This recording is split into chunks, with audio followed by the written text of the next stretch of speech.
ছিল, কেঁদেছিল, যার নাম ইবলিস শয়তান। এই আমার নবী আসাতে সেই ইবলিস শয়তান বড় কষ্ট পেয়েছিল, কেঁদেছিল। কিন্তু এই দুনিয়াতে সবাই খুশি মানায়, আমার নবীর আসার খুশিতে কি হয় কবি ছন্দের মাধ্যমে অতি মূল্যবান কথাই লিখছে। দেখুন, আমার নবীর আবির্ভাবে ঝুঁকে গেল ত্রিভুবন, আমার নবীর আবির্ভাবে ঝুঁকে গেল ত্রিভুবন, তার গুণগানে আল্লাহ মাবুদ দরুদ পড়ে সর্বক্ষণ। আমার নবীর আবির্ভাবে ঝুঁকে গেল ত্রিভুবন, তার গুণগানে আল্লাহ মাবুদ দরুদ পড়ে সর্বক্ষণ। ইবলিস শুধু কেঁদেছিল, ইবলিস শুধু কেঁদেছিল, সিজদায় সেদিন ঝুঁকলো না। এক আল্লাহ ছাড়া ঝুঁকে গেল সারা জামানা, আল্লাহ ছাড়া ঝুঁকে গেল সারা জামানা। আমার নবী এই ধরনের বুকের আশাতে ওই কাবা শরীফের মধ্যে 360টি মূর্তি ছিল, সেই মূর্তিগুলো আমার নবী যেদিন দুনিয়ার মধ্যে আবির্ভাব হলেন, সেই দিন মূর্তিগুলো আমার নবীকে দেখে কি বলতে লাগে কবি ছন্দের মাধ্যমে আরো কি লিখছে। দেখুন, ও তার রূপ চেহারার আরেক জোড়া সৃষ্টি করেনি খোদা, ও তার রূপ চেহারার আরেক জোড়া সৃষ্টি করেনি খোদা। খোদা নিজেই গড়ে প্রেমে পড়ে নাম ডাকে তার মুস্তাফা, খোদা নিজেই গড়ে প্রেমে পড়ে নাম ডাকে তার মুস্তাফা। তার তারিফে কলমা কোরআন, তার তারিফে আজান হয়, 104 সব কিতাবে দিল যে তার পরিচয়, 104 সব কিতাবে দিল যে তার পরিচয়। সে এলো ধরায় এমন সময়, আমার নবী এলো ধরায় এমন সময়, তখন খোদাকে কে গো চিনতো না। আর পাথরকে সব খোদা ভেবে করতো তখন প্রার্থনা, পাথরকে সব খোদা ভেবে করতো তখন প্রার্থনা। 360 মূর্তি ছিল ইব্রাহিমের কাবাতে, 360 মূর্তি ছিল ইব্রাহিমের কাবাতে। আমার নবী আসার পরে চিড় ধরে সব মূর্তিতে, আমার নবী আসার পরে চিড় ধরে সব মূর্তিতে। ওই মূর্তিগুলো সাক্ষী দিল, ওই মূর্তিগুলো সাক্ষী দিল আল্লাহ শুধু একজনা। মুহাম্মদ খোদার শেষ রাসূল, রাসূল কেউ আর আসবে না। মুহাম্মদ খোদার শেষ রাসূল, রাসূল কেউ আর আসবে না। আমার নবীর আবির্ভাবে ঝুঁকে গেল ত্রিভুবন, আমার নবীর আবির্ভাবে ঝুঁকে গেল ত্রিভুবন, তার গুণগানে আল্লাহ মাবুদ দরুদ পড়ে সর্বক্ষণ। ইবলিস শুধু কেঁদেছিল, সিজদায় সেদিন ঝুঁকলো না। আল্লাহ ছাড়া ঝুঁকে গেল সারা জামানা, আল্লাহ ছাড়া ঝুঁকে গেল সারা জামানা। এই দুনিয়া দেখবেন আমাদের বাপ মা যখন মরে যায় কি করি আমরা, বড় গরু কিনে খানা করি না, অনেকজন করি না, অনেকজন করি। বড় বড় গরু কিনে লোকজনকে কত লক্ষ লক্ষ কত হাজার হাজার টাকা খরচ করে লোকজনকে গরু কিনে জবাই করে আবার লোককে খাওয়ায় দাওয়াত করে। কিন্তু বেশিরভাগ দেখবেন যারা গরু জবাই করে কতজনকে লোকজন দাওয়াত করে খাওয়ায়, পাড়ার লোক ওই আত্মীয় স্বজনকে ডেকে ডেকে খাওয়ায়, ভালো করে খোঁজ খবর নিয়ে দেখবেন ওরা ওই বাপ মা যখন বেঁচে ছিল খাবার দিত না। বাপ মা যখন বেঁচে রইলো তখন তুমি বাপ মার মুখে দুটো খাবার দিতে পারলে না, আর তোমার বাপ মা মরে গেল বাপ মার নামে, ওই তুমি যদি লক্ষ লক্ষ টাকার গরু জবাই করে লোককে খাওয়াও, আল্লাহ খুশি হবে মনে হয়? কবি ছন্দের মাধ্যমে সেই সম্পর্কে আরো কি লিখছে দেখুন। মাতা পিতার কত কথা লিখে গেছে কত জন, মাতা পিতার কত কথা লিখে গেছে কত জন। আমায় তোমায় কেমন করে মা বাপ করেছে পালন, আমায় তোমায় কেমন করে মা বাপ করেছে পালন। আর শিশু যখন খায় না কিছু মা বাপ থাকে পেরেশান, শিশু যখন খায় না কিছু মা বাপ থাকে পেরেশান। মা বাপকে চোখ দেখাচ্ছে ছেলে যখন হয় জওয়ান, মা বাপকে চোখ দেখাচ্ছে ছেলে যখন হয় জওয়ান। বেঁচে থাকতে মা বাপের মুখে যারা তুলে দেয়নি ভাত, বেঁচে থাকতে মা বাপের মুখে যারা তুলে দিত না ভাত। বাপ মা মারা গেলে সেই ছেলে পাড়ার লোককে খাওয়ায় দাওয়াত, বাপ মা মারা গেলে সেই ছেলে লোককে খাওয়ায় ওষুধ কিনে দিতে চাইতো না যে আওলাদ, অসুখ হলে ওষুধ কিনে দিতে চাইতো না যে আওলাদ। বাপ মা মারা গেলে সেই ছেলে লোক দেখানো করে যে দান খায়রাত। বাপ মা মারা গেলে তাদের নামে লোক দেখানো করে যে দান খায়রাত। ওরে তানবীর কালাম বাপ মার দাম, ওরে তানবীর কালাম বাপ মার দাম, থাকতে কেন বুঝলি না? তোমার ধন দৌলত আসবে যাবে, মা বাপ গেলে আসবে না। তোমার ধন দৌলত আসবে যাবে, মা বাপ গেলে আসবে না। আমার নবীর আবির্ভাবে ঝুঁকে গেল ত্রিভুবন, তার গুণগানে আল্লাহ মাবুদ দরুদ পড়ে সর্বক্ষণ। ইবলিস শুধু কেঁদেছিল সিজদায়, সেদিন ঝুঁকলো না। এক আল্লাহ ছাড়া ঝুঁকে গেল সারা জামানা, আল্লাহ ছাড়া ঝুঁকে গেল সারা জামানা, আল্লাহ ছাড়া ঝুঁকে গেল সারা জামানা। আপনাদের সঙ্গে ফরমাইশ গজল, একটা নতুন একটা পুরাতন মিলিয়ে শোনাবো। আমি দুটো গজল গাইলাম, এখানে শিল্পী অনেক, আমাদের মহিদুল ইসলাম সাহেব, আবুল কালাম হাবিবুর हर दौर में अल्लाह अल्लाह जिक्र फिक्र अल्लाह अल्लाह, दौर में हर दौर में अल्लाह अल्लाह जिक्र फिक्र अल्लाह अल्लाह, दौर में हर दौर में अल्लाह अल्लाह जिक्र फिक्र अल्लाह अल्लाह, दौर में हर दौर में अल्लाह अल्लाह जिक्र फिक्र अल्लाह अल्लाह, दौर में हर दौर में अल्लाह अल्लाह जिक्र फिक्र अल्लाह अल्लाह। डी टाइमটা একটু বাড়তে, হ্যালো হ্যালো একটু ডিলে হয়।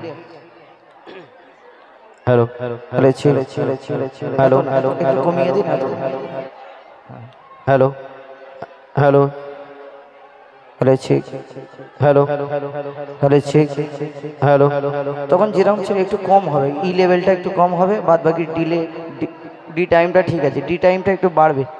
Hello check, hello hello check, hello check,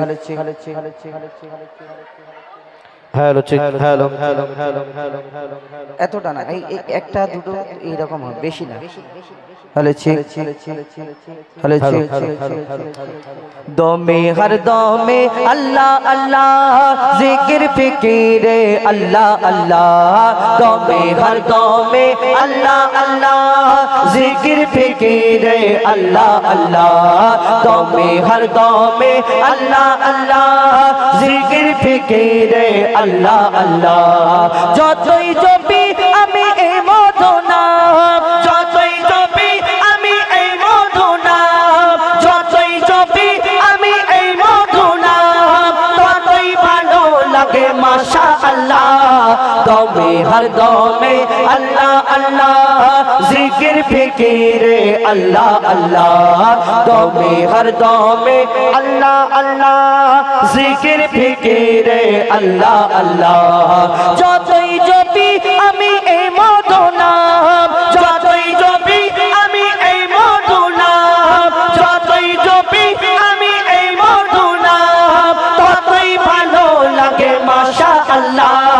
দমে হর দমে আল্লাহ আল্লাহ জিকির ফিকিরে আল্লাহ আল্লাহ, দমে হর দমে আল্লাহ আল্লাহ জিকির ফিকিরে আল্লাহ আল্লাহ। এই নামে আছে এত মধু, এই নাম জপেছে ওরে যে জন, একুল ওকুলে ধন্য সে জন, এই নাম জপেছে ওরে যে জন, একুল ওকুলে ধন্য সে জন। সারা দুনিয়ার কোনায় কোনায়, সারা দুনিয়ার কোনায় কোনায়, সারা দুনিয়ার কোনায় কোনায় এই নাম শোনা যায় সুবহানাল্লাহ। দমে দমে হর দমে আল্লাহ আল্লাহ জিকির ফিকিরে আল্লাহ আল্লাহ দমে হর দমে আল্লাহ আল্লাহ জিকির ফিকিরে আল্লাহ আল্লাহ এই নাম জপে ওই ভোরের পাখি মৃদু সুরে ওঠে কোহ ডাকে এই নাম জপে ওই ভোরের পাখি মৃদু সুরে ওঠে কোহ ডাকে দোয়েল কোয়েল ওই ময়নাটিয়া দোয়েল কোয়েল ওই ময়নাটিয়া দোয়েল কোয়েল ওই ময়নাটিয়া এই নাম জপে আলহামদুলিল্লাহ দমে হর দমে আল্লাহ আল্লাহ জিকির ফিকিরে আল্লাহ আল্লাহ দমে হর দমে আল্লাহ আল্লাহ জিকির ফিকিরে আল্লাহ আল্লাহ এই নামে আছে এত মধু যত ডাকি বাকি থাকে শুধু এই নামে আছে এত মধু যত ডাকি বাকি থাকে শুধু মজিবুলের ওই নিরাশ দিলে মজিবুলের ওই নিরাশ দিলে মজিবুলের ওই নিরাশ দিলে এই নামে শান্তি জাযাকাল্লাহ দমে হর দমে আল্লাহ আল্লাহ জিকির ফিকিরে আল্লাহ আল্লাহ দমে হর দমে আল্লাহ আল্লাহ জিকির ফিকিরে আল্লাহ আল্লাহ দমে হর দমে আল্লাহ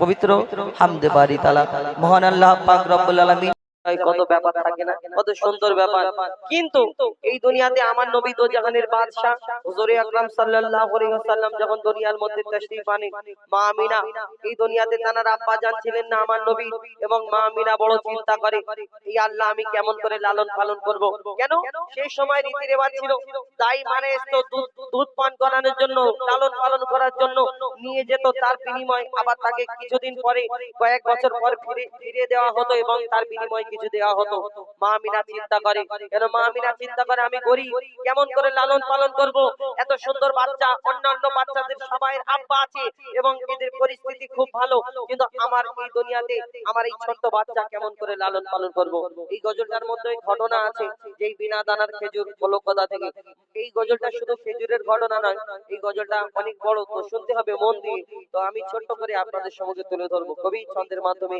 অতি মূল্যবান কথা লিখছে দেখুন মা আমিনার ঘরে আমার নবী যখন দুনিয়ার মধ্যে আসে সেই সম্পর্কে অতি মূল্যবান কথা লিখছে দেখুন মা আমিনার দোলাই দেখো দোলে মিমের ফুল মা আমিনার দোলাই দেখো দোলে মিমের ফুল দুনিয়া ঘুরে পাবে না গো যাহার সমতল মা আমিনার দোলাই দেখো দোলে মিমের ফুল দুনিয়া ঘুরে পাবে না গো যাহার সমতল সে আসার পরে পড়ছে দেখো আসার পরে পড়ছে দেখো সারা জগৎ কোল আসার পরে পড়ছে দেখো সারা জগৎ কোল কি পড়ে বলে লা ইলাহা ইল্লাল্লাহু মুহাম্মদ রাসূল লা ইলাহা ইল্লাল্লাহু মুহাম্মদ রাসূল মা আমিনার দোলাই দেখো দোলে মিমের ফুল দুনিয়া ঘুরে পাবে না গো যাহার সমতল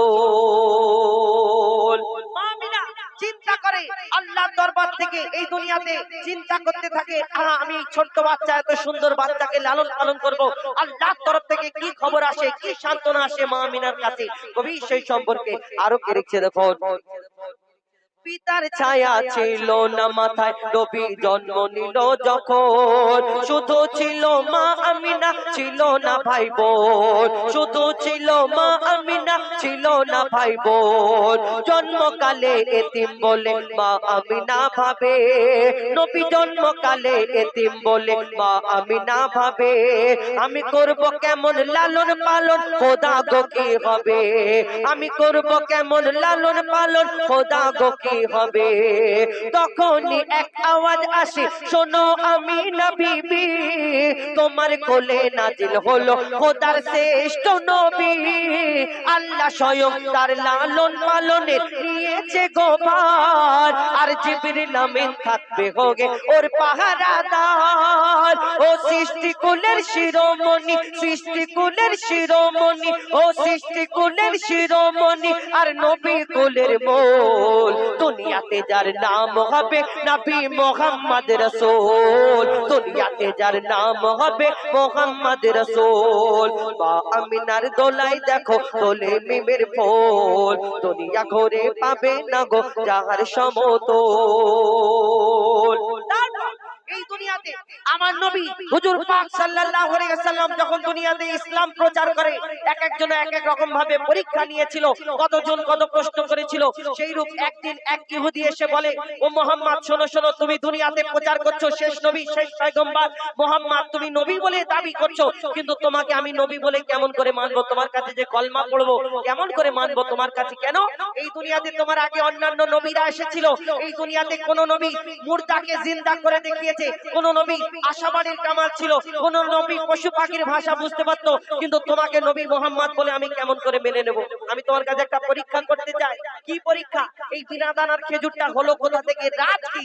সব খেজুরের মধ্যে যদি দানা থাকে। সেই ইহুদি আমার নবীকে বলে, শোনো শোনো ও মুহাম্মদ, তোমাকে আমি এই খেজুরের দানা দিচ্ছি, এই খেজুরের দানাটা তুমি আমার সামনে পুঁতে দাও, তুমি যদি একদিনে একটা গাছ বের করে দেখাতে পারো, তাহলে কিন্তু আমি তোমার কাছে নবী মুহাম্মদ শেষ নবী বলে আমি তোমার কাছে মেনে নেব, আর তোমার কাছে কলমা পড়ে আমি মুসলমান হয়ে যাব। আমার নবী মিচকি হেসে সেই দানাটা নিয়ে বলে, ইহুদি তোমার সামনে, ইহুদি ভাই তোমার সামনে আমি দানাটা পুঁতে দিচ্ছি, কালকে এমক সময় আসবে, আসার পরে দেখবে এখানে শুধু একটা গাছ হয়নি, সেই গাছের মধ্যে ফলও হয়েছে, সেই ফল তোমাকে খাওয়াবো। ইহুদি চিন্তা করে ইম্পসিবল, একদিনে একটা গাছ হবে, এটা তো সম্ভব নয়। আবার ইহুদির সঙ্গী যারা ছিল তারা বলে, ভাই শোনো শোনো, মুহাম্মদ আসমানের চাঁদকে টুকরা করে দেখায়, জমিনের পাথরকে কলমা পড়ে দেখায়, যদি এই দুনিয়াতে এত কিছু করতে পারে, তোমার ওই খেজুরের দানা থেকে খেজুর যদি হয়ে যায় তুমি কি করবে? তখন ইহুদি চিন্তায় পড়ে গেল, কেন যদি ওই খেজুরের দানা থেকে খেজুর গাছ হয়ে যায়, তাহলে ওই মুহাম্মাদের কাছে কলমা পড়তে হবে আর ইহুদির সম্মান চলে যাবে। তখন সেই ইহুদি ফোন দিয়ে আটে, কি ঘটনা ঘটে, এই বিনা দানার খেজুর হলো কোথা থেকে? কবি ছন্দের মাধ্যমে আরো কি লিখছে দেখো। এক খেজুর দানা নিয়ে এক ইহুদি নবীর কাছে কয়, এক খেজুর দানা নিয়ে এক ইহুদি নবীর কাছে কয়, বলে তোমায় নবী মেনে নেব এই দানাতে যদি একদিন গাছ হয়, তোমায় নবী মেনে নেব এই দানাতে যদি একদিন গাছ হয়। আর সেই দানা নিয়ে নবী আমার মাটিতে পুঁতে হাসে, সেই দানা নিয়ে নবী আমার মাটিতে পুঁতে হাসে, বলে এই দানারই ফল খাবে গোকাল ইহুদি তুমি এসে, এই দানারই ফল খাবে গোকাল ইহুদি তুমি এসে। আর কি হয়, ভাবে ইহুদি সত্যি এই দানাতে গাছ হয়ে যায়। ইহুদি ভাবছে যদি গাছ হয়ে যায় তাহলে আমার আর সম্মান রইল না, কেন ইহুদিদের বুকে আমার একটা যে সম্মান আছে, তাহলে আমাকে মুসলমান হতে হবে, মুহাম্মাদের কাছে কলমা পড়তে হবে, আর আমাকে কেউ সম্মান করবে না। তো ইহুদি ফোন দিয়ে আটে, কি ঘটনা হয় কবি ছন্দের মাধ্যমে লিখছে, ভাবে ইহুদি সত্যি যদি এই দানাতে গাছ হয়ে যায়, সেই ভয়েতে গভীর রাতে ইহুদি দানা চুরি করে তুলে নেয়, সেই ভয়েতে গভীর রাতে ইহুদি সেই দানা চুরি করে তুলে নেয়। পরের দিনে সেই ইহুদি নবীর সাথে গাছে দেখতে যায়। ইহুদি তো ভাবছে দানা আমার পকেটে, গাছ কেমন করে হয় দেখবো। অনেক লোকজনকে জড়ো করেছে, চলো চলো মুহাম্মদকে আজকে একটা পরীক্ষা করব, আর যদি মুহাম্মাদের গাছ না দেখা যায় তাহলে আমি মুহাম্মদকে বেইজ্জত করব। লোকজনকে জড়ো করে যখন নিয়ে যাচ্ছে, তারপর কি হয় কবি ছন্দের মাধ্যমে আরো কি লিখছে দেখুন, সেই দানা নিয়ে, সেই দানা নিয়ে নবী আমার ভাবে ইহুদি সত্যি যদি এই দানাতে গাছ হয়ে যায়, সেই ভয়েতে গভীর রাতে, সেই ভয়েতে গভীর রাতে ইহুদি দানা চুরি করে তুলে নেয়। পরের দিনে সেই ইহুদি নবীর সাথে গাছ দেখতে যায়, আর গিয়ে দেখে গাছ হয়ে, গিয়ে দেখে সেটাই গাছ হয়ে ফল ভরে রয়। নবী তাকে নিজের হাতে সে গাছের খেজুর খেতে দেয়, আর খেজুর খেয়ে বলে ইহুদি এর দানা কোথায়? ইহুদি একটা খেজুর খেয়েছে, খেয়ে ওর মধ্যে দানা নেই, আবার বলে মোহাম্মদ আর একটা খেজুর খাবো, আবার খেয়ে দেখে খেজুরের মধ্যে দানা নেই, আবার একটা খেয়ে দেখে জন খেজুরের মধ্যে দানা নেই, বলে মোহাম্মদ আমার শেষ প্রশ্ন, আর আমি তোমাকে প্রশ্ন করব না। কি প্রশ্ন? এই দুনিয়াতে আরবের বুকে কত খেজুর গাছ আছে, কত রকম খেজুর হয়, কিন্তু তোমার এই খেজুর গাছের মধ্যে খেজুর হয়েছে, কিন্তু খেজুরের মধ্যে দানা নেই কেন? আর আমার নবী যদি তাকে বলে তুমি খেজুরের দানা চুরি করেছো, তাহলে তার মনে কষ্ট হবে। আর এই দুনিয়াতে সে মনে করেছিল বিনা দানার গাছ কি করে হবে। আল্লাহ বলে আমি সব পারি। সেই দিন দেখিয়ে দিল আল্লাহ নবীকে আল্লাহ কত ভালোবাসে। আর এই যখন ইহুদি প্রশ্ন করলো এই খেজুরের মধ্যে দানা নেই কেন, আমার নবী কি উত্তর দেয় কবি ছন্দের মাধ্যমে লিখছে দেখো, সেই খেজুর খেয়ে বলে ইহুদি এর দানা কোথায়? নবী বলে যে গাছের দানা রাতে চুরি হয়ে যায়, নবী বলে যে গাছের দানা রাতে চুরি হয়ে যায়, সেই বিনা দানার গাছের খেজুরে দানা কি আর হয়? ইহুদি তখন স্বীকার করে, ইহুদি তখন স্বীকার করে মোর নবীর কাছে বল, ইহুদি তখন স্বীকার করে মোর নবীর কাছে বল। আর কি বলে? তুমি খোদা সত্যি নবী মুহাম্মদ রাসূল, তুমি খোদা সত্যি নবী মুহাম্মদ রাসূল, পড়ে নাই লা ইলাহা ইল্লাল্লাহ মুহাম্মদ রাসূল। মা আমিনার দোলাই দেখো দোলে মিমের ফুল, দুনিয়া ঘুরে পাবে না গো যাহার সমতল। মা আমিনার দোলাই দেখো দোলে মিমের ফুল, দুনিয়া ঘুরে পাবে না গো যাহার সমতল। সে আসার পরে পড়ছে দেখো, আসার পরে পড়ছে দেখো সারা জগৎ খোল, লা ইলাহা ইল্লাল্লাহ মুহাম্মদ রাসূল, লা ইলাহা ইল্লাল্লাহ মুহাম্মদ রাসূল, লা ইলাহা ইল্লাল্লাহ মুহাম্মদ রাসূল।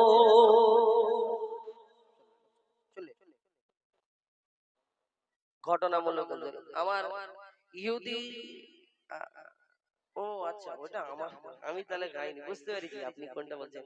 একটা ঘটনা, আমার ইহুদি নারী এবং আমার দাদা ফরমায়, আমি বুঝতে পারি কেন আমার দুটো মা ফাতেমার একটা ঘটনা গজল আমার একটা আছে, আর একটা নারীদের নারী জগতের জানবে, আর ওই গজলটা অন্য আমাদের বন্ধু এমডি ইমরান, তার সে গিয়েছিল ইহুদি নারী মা ফাতেমার ঘটনা, ওটা আমাদের না। যাই হোক আমাদের গজল যদি হয় বলবেন ইনশাআল্লাহ, আমরা যে বুঝতে পেরেছি আপনি কোনটা বলেছেন। তো আরো একটি গজল নারী জগতের জানবে, এই গজল ফরমাইশ করা হয়েছে, সেটা একটা এটাও নতুন গজল। আর আমার দাদারা যেগুলো ফরমাইশ করেছেন পুরাতন গুলো, ওইগুলো পরের রাউন্ডে এসে গাইবে ইনশাআল্লাহ। এবং এই নারী জগতের জানবে এবং হাবিল কাবিল প্রশ্ন করে ইনশাআল্লাহ গাইবো এর পরের রাউন্ডে। এবং এখন আমাদের পরবর্তী শিল্পী আসবেন, এবং এই নারী জগতের জানবে এর মধ্যে অনেক ঘটনা রয়েছে। আমরা আমার নবী দুনিয়ার মধ্যে আসার আগে এই দুনিয়াতে নারীদের প্রতি অত্যাচার করা হতো, আর নারীদেরকে হত্যা করা হতো, ছোট ছোট মেয়েদেরকে মাটিতে পুঁতে মারা হতো। কেন বলুন তো? এই মাটিতে পুঁতে মারা হতো কেন, মেরে ফেলে দিত কেন মেয়েদের? এই মেয়েদের তখন আমার নবী আসার আগে ওই দাসী বানিয়ে রাখা হতো। কেউ 13টা 14টা করে বিয়ে করত, যখন ভালো লাগতো ছেড়ে দিত, যখন ভালো লাগতো রেখে দিত, এইরকম ব্যাপার ছিল। কিন্তু এই দুনিয়াতে কোনো বাপ চাইবে, আমি চাইবো আমার মেয়ে অন্য জনের দাসী হয়ে থাকবে, আমি তার কাছে ঝুঁকে যাব, গোলাম হয়ে থাকবে না। তো সেই চিন্তা ভাবনা একটা মান ইজ্জতের ব্যাপার ছিল, তাই কি করতো, তাকে মাটিতে পুঁতে মেরে ফেলা হতো, তাকে হত্যা করা হতো। এই নারী আল্লাহ পাক রব্বুল আলামিন কত সম্মান দিয়েছে আমার নবী আসার পরে এই দুনিয়ার মধ্যে, সেই নারীদের কত সম্মান কত ইজ্জত দিয়েছে, সেই ঘটনা ইনশাআল্লাহ তুলে ধরবো। কিন্তু এখন আমাদের পরবর্তী শিল্পী আসবেন, তার আগে ছোট্ট একটা ডুয়েট কণ্ঠে একটি শিক্ষামূলক শিক্ষা নিয়ে একটি গজল পরিবেশন করে শোনাবো মাদ্রাসা নিয়ে। তারপরে ইনশাআল্লাহ আমাদের পরবর্তী শিল্পী তাদের কণ্ঠ থেকে শুনতে থাকুন। কবি ছন্দের মাধ্যমে লিখছে দেখুন। चलिए अबुल कलाम और हुजैफा दोनों एक साथ पेश करने वाला है।